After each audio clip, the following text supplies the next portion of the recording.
के test discussion के क्रम में आप सभी का स्वागत है। एमपीपीएससी के टेस्ट डिस्कशन के क्रम में हम आज यूनिट 3 जिसमें मध्य प्रदेश का भूगोल दिया गया है इसके बारे में पढ़ने वाले हैं। अब देखिए, जब भी आप किसी प्रश्न पत्र को पढ़ रहे होंगे या किसी भी क्वेश्चन को जब आप पढ़िए तो आप 3 बातों को ध्यान में रखिए। सबसे पहली बात, आपको प्रत्येक प्रश्न को 3 बार पढ़ना है। 3 बार पढ़ने का मतलब ये है कि आपने जो प्रश्न को पहली बार पढ़ा है, क्या दूसरी बार में भी उसका वही मतलब निकल रहा है, तीसरी बार पढ़ रहे हैं तो भी वही मतलब निकल रहा है। कई बार क्या होता है कि हम जब प्रश्न को पढ़ रहे होते हैं तो पहली बार में हमको जो लगता है कि प्रश्न यह पूछा गया, लेकिन दूसरी बार में कहीं और अर्थ निकलता है उसका। तीसरी बार पढ़ रहे होते तो हम कुछ और समझ में आता है। तो आप प्रत्येक प्रश्न को 3 बार पढ़िए। 3 बार पढ़ करके आप ये समझने की कोशिश कीजिए कि क्या प्रश्न वही पूछा गया है जो आप समझ रहे हैं। क्योंकि कई बार हम ये गलती करते हैं कि हमने सत्य की जगह असत्य पढ़ लिया, सही जोड़ी मिलान की जगह हमने कहीं निम्नलिखित में से कौन सा सही है यह पढ़ के सही लगा दिया, या हमने कहीं ऑप्शन को नहीं देखा और ऑप्शन में सभी सही था, उपरोक्त सभी सही था और हमने केवल एक ऑप्शन को देख करके उसको सही लगा दिया। तो सबसे पहली आवश्यकता आपके लिए यह है कि आप प्रश्न को 3 बार पढ़िए। दूसरी बात यह है कि आपको ऑप्शंस को भी बहुत अच्छे से पढ़ना है कि ऑप्शंस में कहीं ऐसा तो नहीं है कि उपरोक्त सभी दिया गया है, या ऐसा तो नहीं है कि कहीं ऑप्शन में पहली बात सही लिखी गई है लेकिन दूसरे कथन में वो गलत लिखी गई है। तो आपके पास समय के लिए पर्याप्त समय वहाँ रहता, समय के लिए कोई तनाव दबाव की स्थितियाँ नहीं होती। 3 घंटे में आपको 100 प्रश्नों को ठीक करना है, 100 प्रश्नों को पढ़ना है, तो कहीं ना कहीं समय को लेकर के तो किसी प्रकार की कोई समस्या वहाँ पर नहीं होती है। तो आप लोग इस प्रश्न को कैसे पढ़ेंगे, अब मैं आपको यहाँ पर बता देता हूँ। देखिए, निम्नलिखित में से कौन से जिलों के समूह से कर्क रेखा गुजरती है।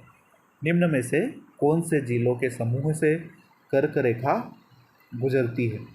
तो प्रश्न में यह पूछा गया है कि इनमें से कौन से जिले ऐसे हैं जहाँ से कर्क रेखा गुजरती है। तो अब ऑप्शन पे पढ़ना है। तो ऑप्शन में 4 जिलों के समूह दिए हैं। तो अब यहाँ हमको यह समझना है कि सभी चारों जिलों से ऐसे कौन कौन से चारों जिले हैं जिनसे कर्क रेखा गुजरती है। तो इसकी एक ट्रिक मैं आपको यहाँ पर बता देता हूँ।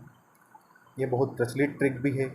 मध्य प्रदेश के कुल 14 जिलों से कर्क रेखा गुजरती है, जिसकी ट्रिक है, एंड आई कोट हियर, आर रऊ राशि भौरासा दम जब कटनी उमरासा।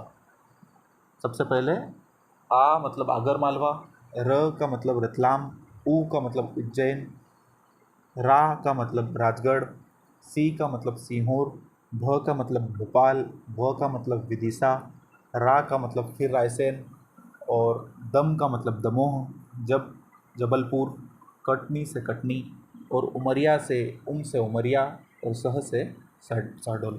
तो आरव राशि भौरासा दमजब कटनी उमरासा, ये ट्रिक आपको ध्यान में रखनी है।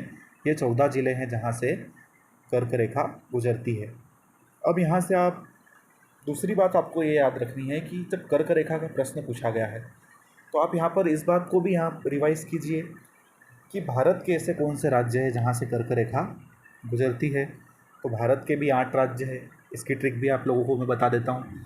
गु म रा प मित्री, गुजरात, मध्य प्रदेश, राजस्थान, पश्चिम बंगाल, मिजोरम, त्रिपुरा, और 6 झा छत्तीसगढ़ और झारखंड।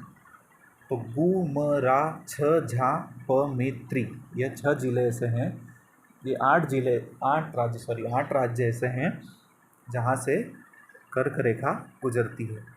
तीसरी बात आपको ये याद रखनी है कि जब आप गोले को भर रहे होंगे तो आप कई बार ये करते हैं कि 10-10 प्रश्न पढ़ लेते हैं और फिर लगातार गोले भरने के लिए ओएमआर सीट पर जाते हैं। तो कई बार ये होता है कि आपने प्रश्न को पढ़ते समय तो उत्तर सही लगा दिया था, लेकिन गोले भरने के क्रम में आपने कहीं ना कहीं वो पहले के दूसरे की जगह लगा दिया और दूसरे को पहले की जगह लगा दिया। तो ये भी गलती कई बार स्टूडेंट करते हैं और फिर बाद में कहते हैं कि 1 नंबर से रह गया, 2 नंबर से रह गया। तो ये गलतियाँ आपको नहीं करनी है। चलिए अब दूसरे प्रश्न को देखते हैं। मध्य प्रदेश के किस नगर को झीलों की नगरी कहा जाता है। तो आप जानते हैं राजा भोज की नगरी भोपाल, बड़ी झील भी यहाँ पर मौजूद है। तो झीलों की नगरी ऑप्शन बी इसका सही उत्तर है, भोपाल को कहा जाता है। भोपाल का वास्तविक संस्थापक दोस्त मोहम्मद खां को कहा जाता है, और भोपाल की जो पूर्ववर्ती स्थापना की थी, भोपाल नगर को जो बसाने का सिलसिला शुरू किया था, वो राजा भोज ने किया था। तो ये भी आप जान लीजिए यहाँ पर। तीसरा प्रश्न आपके सामने, मध्य प्रदेश की राजकीय नदी के संबंध में सत्य कथनों की कूट दीजिए। अब देखिए यहाँ पर दिया गया है सत्य कथनों के बारे में बताइए। अब यहाँ पर असत्य भी हो सकता था, लेकिन सत्य के बारे में दिया गया है। क्या प्रश्न है? मध्य प्रदेश की राजकीय नदी के संबंध में सत्य कथनों का कूट चुनिए। कूट का मतलब होता है कि इसमें एक ऑप्शन सही नहीं है, 1 2 3 2 3 4 इस तरह के कोई ऑप्शन सही होंगे। पहला ऑप्शन, मध्य प्रदेश की राजकीय नदी नर्मदा है।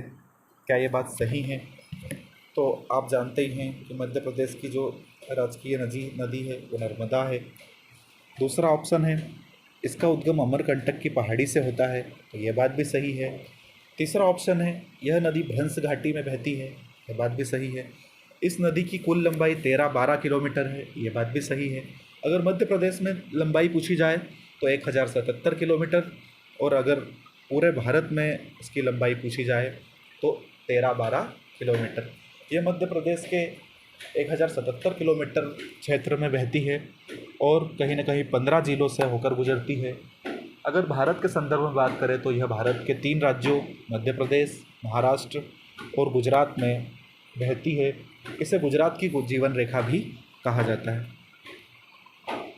अगला प्रश्न, क्षेत्रफल की दृष्टि से मध्य प्रदेश का सबसे छोटा संभाग कौन सा है? अब यहाँ पर आपको ये ध्यान रखना है कि संभाग के बारे में पूछा गया है, जिला नहीं दिया गया है, संभाग के बारे में पूछा गया है। तो क्षेत्रफल की दृष्टि से मध्य प्रदेश का सबसे छोटा संभाग शहडोल है। इसमें 3 जिले शहडोल, अनूपपुर और उमरिया है। अब 5वें प्रश्न में दिया गया है कि सत्य कथन चुनिए। तो 4 ऑप्शन में से कौन सा कथन सत्य है, यह आपको यहाँ पर देखना है। मध्य प्रदेश की सबसे ऊंची चोटी सिगार है। तो यह कथन गलत है, क्योंकि आप जानते हैं मध्य प्रदेश की सबसे ऊंची चोटी धूपगढ़ है। सिगार मालवा की सबसे ऊंची चोटी है। मध्य प्रदेश का निम्नतम बिंदु पातालकोट है। तो आप जानते हैं यह बात सही है। पातालकोट जो भारिया जनजाति का निवास क्षेत्र है, मध्य प्रदेश के छिंदवाड़ा जिले में यह क्षेत्र अवस्थित है। तो मध्य प्रदेश का निम्नतम बिंदु पातालकोट है। ये ऑप्शन बी आपका यहाँ पर सही उत्तर होगा। इसके पश्चात छठे प्रश्न की अगर हम बात करें